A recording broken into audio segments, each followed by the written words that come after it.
Hi there, it's Paulie here with Mr. Snoots. Me. And we've got some, other assistants today. Yahoo! Gonna need a drink for this. Why? Well, science fiction role-playing game time. Why do we need the drinks?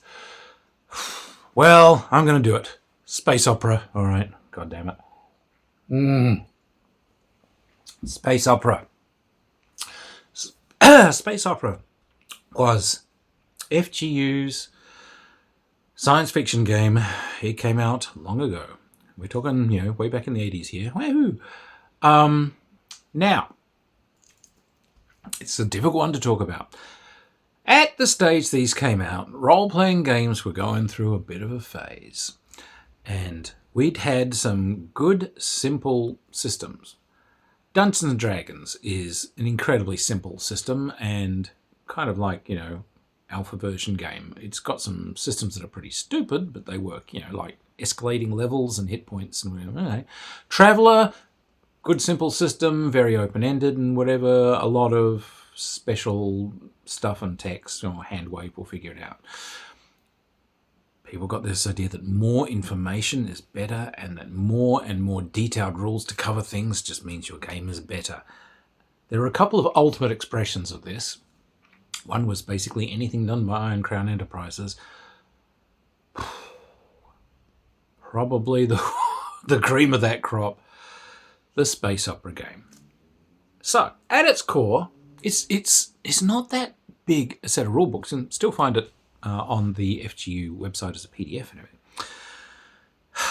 What they wanted was a set of rules that could be used for space opera. So, let's do stuff that's inspired by Star Wars, by Star Trek, by the Lensman books. Good old-fashioned kind of blaster in hand, kick open the door, get in my giant battle sphere, fly through space, battle a bug-eyed monster space opera. Sounds easy. Okay, they've got a slew of characteristics. The usual choices, but you almost immediately get into some problems because, sure, you've got characteristics you can roll, but you've got figured characteristics. And we're not talking, hey, average together your strength and your constitution to get something. You're actually having to go through a formula.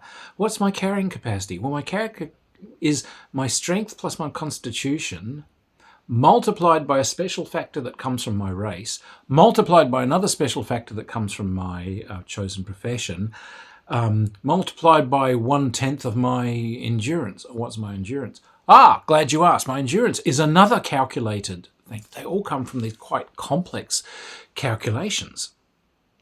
You literally needed a calculator to be able to do the game, because some of these are this averaged with that times 1 core of this times 0.27 of this, and it just kept doing it. You could choose different species types, avians, cephalopods. If you're going non-human, I want to be silicoids. I want to be reptilians. There's a whole array of things. Transhuman is one of them, which I think was kind of a nod to either honest to God, Vulcans or genetically engineered supermen. And then that gave you multipliers for the different characteristics that you've rolled.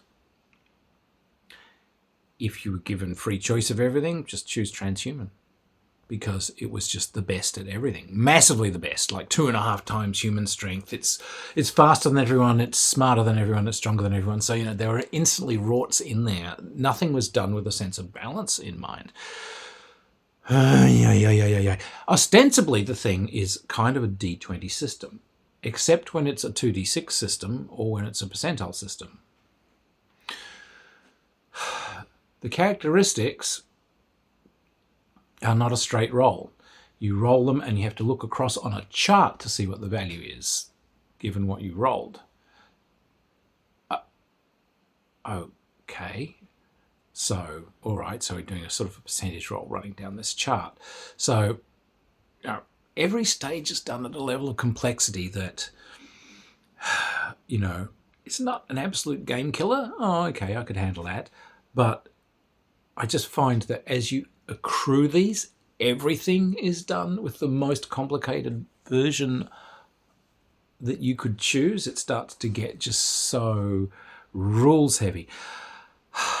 The skill system. Okay, so ostensibly it's kind of a D20-ish system. You're rolling a 20-sided dice and looking for high to roll skills. But each skill has its own exceptions and its own series of sub-skills. First off, you have to kind of generate a little thing to see how high you can learn a particular skill. Everyone's different. Your characteristics will govern how many skill levels you can learn in a skill. You have to figure that out for every single skill. Skills are levels between 0 and oomph, usually single-digit numbers, up to about 5 or 6 or 7 or 8 or 9. And this isn't a straight add to any kind of dice roll at all. It's not like we're rolling a d20 and adding our skill to achieve something. No. Under the skill, there'll be a whole series of uses for the skill. Then you start finding that, all right, if my skill is within certain bounds for this, I'm allowed to do this. If my skill is within certain bounds, I'm allowed to do that.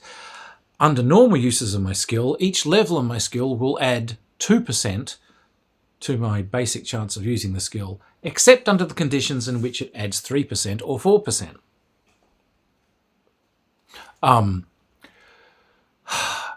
The skills broke down everything into so many different levels. There are skills for making a parachute assault. I have to have skills to jump out of an airplane in a parachute. All right, I guess I do. But this is a whole skilled thing. There are skills for jumping out of a helicopter or landing craft.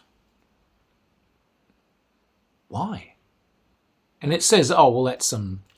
well, if you make the skill roll when you get out of it, then you get more actions than you normally would if you just climb out of a helicopter. Landing a starship. There is a skill for if you have to land it down... Oh, hang on, let's use the animals. Land it down on its tail, as, God and Robert Heinlein surely intended for a rocket with fins. There is a separate skill for if you fly it in like an airplane and land it, like a shuttle or whatever. Another set of skills if you tend to land it and it's got some kind of anti-gravity drive, say Star Wars style. That's a different set of thing.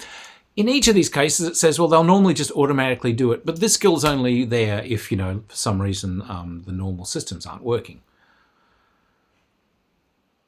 Oh, okay, but you're saying if I'm actually going to be an honest-to-God pilot, I'm going to have 3 different landing skills for 3 different styles of potential landing I might do. And the rest of the flying is done the same. Every single type of weapon has its own skills. And by that I mean different pistols from different eras, different styles of firing a laser is different from firing a blaster, is different from firing a firearm, is different from firing a firearm pistol, is different from firing a firearm shotgun. Using a club is different from using a flail, is different from using nunchucks, is different from using your rapier, is different from using your katana, is different from using... To do your combat, it's a percentile damage thing, but ranged combat, every single weapon has so much information in it, there's 2 different charts for all of the weapons. One is its range details and one is all its damage and reload details, because they all reload at different rates. They all have different bands for their range, they'll have different damages at the different ranges. It's a percentile thing to hit, but I have to cross-reference the range band in which you are versus what stance my opponent is. Instead of giving you like a subtraction if they're in cover or something, no.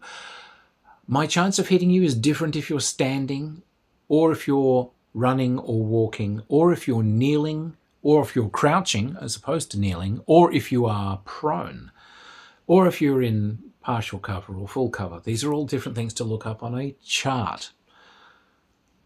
Then when I hit you, we roll of course, we've got hit locations. And then we've got hit points which have been split up via yet another chart to figure out how many hit points we've got in each location. We've got armor in each location. But what we're doing is we're trying to see what kind of wound we've given. This is the one bit where, I think they had a great idea where you're rolling damage versus the sort of hit resistance in the area, and that would tell you whether you've got a light wound or a serious wound or, a catastrophic wound. And that's great. But then comes the whole stream of how many light wounds transfer into one serious wound, how many serious wounds transfer into a light wound. It's like just every phase of this was more and more difficult. So this thing was a hell of a thing to pilot your way through. It really was. You got this vast... And they really tried. So your basic characteristics aren't the usual strength, dexterity, and it also includes things like your technical abilities, your computer abilities, your electronics abilities, like whether you actually have abilities in these things are actually characteristics, not skills, which is someone that's, I would consider myself highly intelligent, but, essentially electronically illiterate. Okay, that's fine. Yeah, I can perform first aid and I can translate a couple of languages, but I definitely don't know how to rewire that computer there behind me. That's just how it is. But okay, so they tried to take a different look at things, but oh my god, the technologies. Because they're being space opera, they've run through everything from Stone Age to Ultimate High kind of Star Trek style technology. So pistols go from everything like a phaser style thing, which you can set to full discharge, which will just disintegrate someone if it hits them, through an array of different blasters, disruptors, sonic disruptors, lasers, pulse lasers, phase lasers, X-ray lasers, down to Gauss guns, very high-tech firearms, and in each case, here's the lower-tech firearms. The Derringer is different from the holdout pistol, is different from the small revolver, is different to the large revolver, is different to the match revolver. They were trying to give you every choice in the universe, which is fine, but it's like, no one ever asked, do we need this? And I think that's the damage that the system did to itself. Yeah, Frank, do we need to?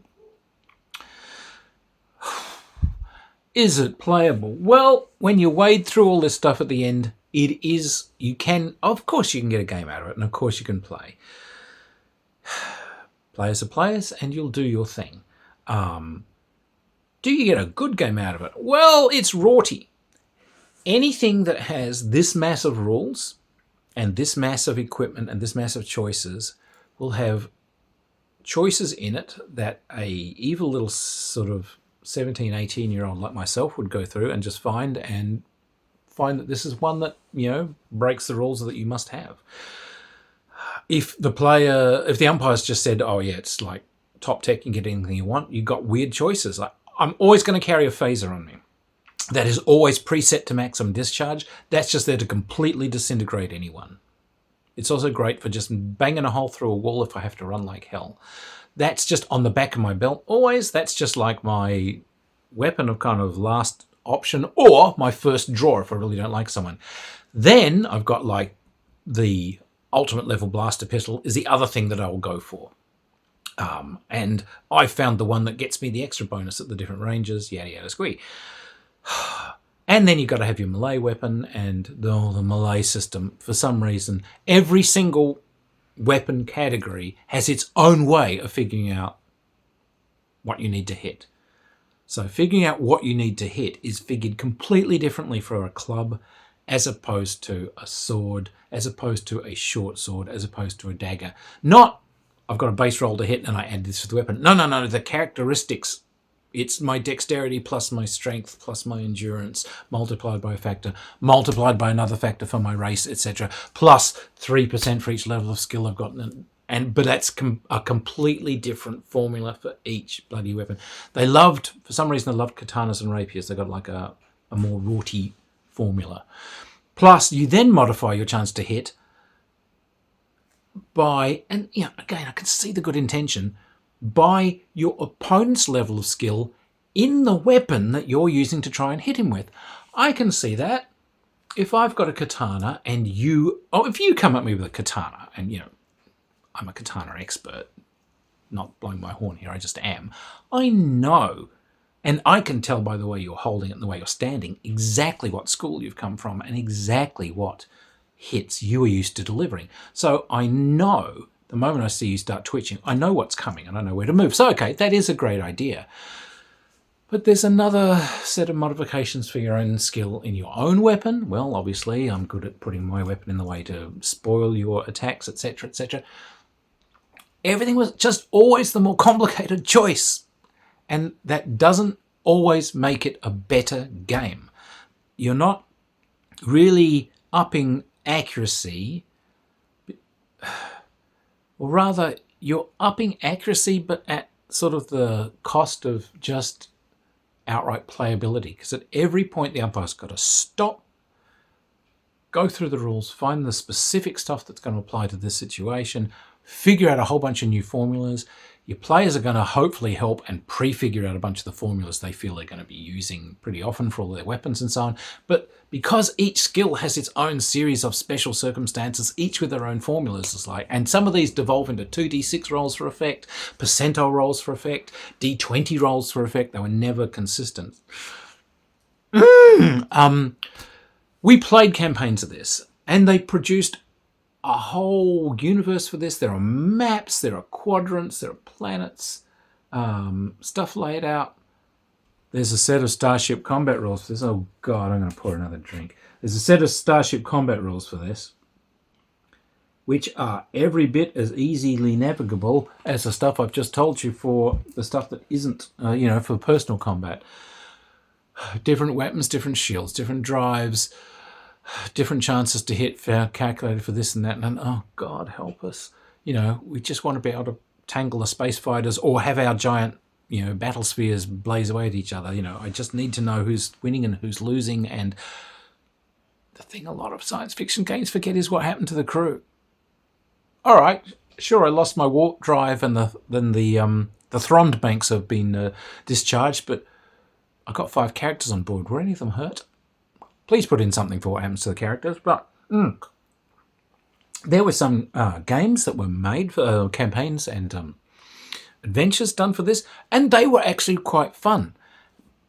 What they often boil down to is dungeoneering in space. I've got an alien facility I've got to go through. I'm opening this door. I'm attacked by this creature. So, in many ways, that kind of gaming can be handled by a much simpler system than the one they created. Because if that's what's happening, if I'm going through this weird alien zoo and I'm being attacked by this and that and whatever, I don't need 1,001 different weapon, tiny little advantages, disadvantages, and tiny little numerical differences. I just need something quicker and more simple. This game does have its aficionados. They claim, I'm sure people out there do remember it fondly, but it wasn't one that lasted. And you can see why. It doesn't have good bones. Too smegging complex. Just too complex. Too many different systems. Too many rules to plunge into. And too many... It's not an integral system. If everything has its exceptions and everything has its own sub-rules which operate off subsystems that are not consistent with other main game systems, then it's a slow game, because everything has to be relearned and delved into. So this is actually a monument to a point in game design where more was considered better, and where consistency and streamlining of a system had not yet really been uncovered as a goal to aim for in games design. And this game is what happens when that wish for complexity in coverage and a desire to basically off-the-cuff create a rule for every conceivable situation goes too far. So it was a game that was well-intended, very well-intended, well-produced, made by good people, but as an actual game system, I would most kindly describe it as a hog's breakfast. It really is. It's just all over the place. The Australian term is all over the place like a mad woman shit, but shh, that'll get me demonetized. However, we're almost 20 minutes in, so, I bet the algorithm will miss that. Look, Snoot's tried it. He's still in shock. My God, yeah, I did play this, and there are some moments that I remember with fondness. One of the adventures, there was an alien creature which flew around, and it would fly over you and spray you with the scent of hot buttered toast, which was actually, on that planet, it was like spraying you with something that smelled disgusting, or it was like skunking you. But it just left everyone wonderfully confused as, what the hell was that? Yeah, I love it. I love it. That's a wonderful, wonderful, quirky thing to have. So there's some great ideas in there. And because it was covering everything, I know their idea was you can pick. This is a massive toolbox from which you can pick. Do you want to make this very specifically Star Wars? Limit it to the Star Wars tech then. Did you want to do it lensman-y? Because they do have all these psionic powers and all this sort of stuff in there. And you can see their inspiration of that was lensman. They've got the lenses in there, and so you can develop these. Do you want to do that? Do you want to do something more kind of Andre Norton, out there exploring strange planets and whatever? So the idea was to create this massive toolbox from which you could pick whatever you want and discard whatever you want. But the end effect was basically just this enormous mass of information and this enormous mass of just rules and sub-rules. I'm going to put this one down as a heroic attempt.